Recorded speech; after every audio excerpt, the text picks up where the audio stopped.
Unidas somos más fuertes.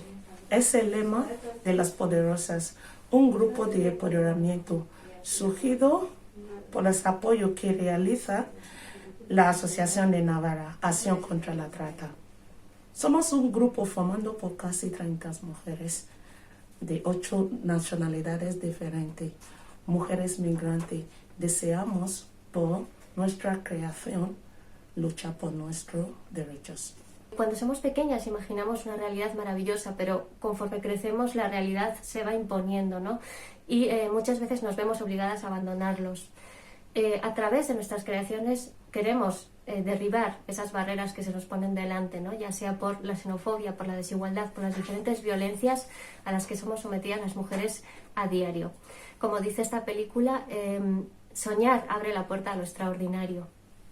Lo que deseamos es que las mujeres y niñas que vean We Have a Dream recuperen su fuerza y recuerden que hay una salida y recuperen su orgullo de ser una superviviente. Esperamos que lo disfrutéis.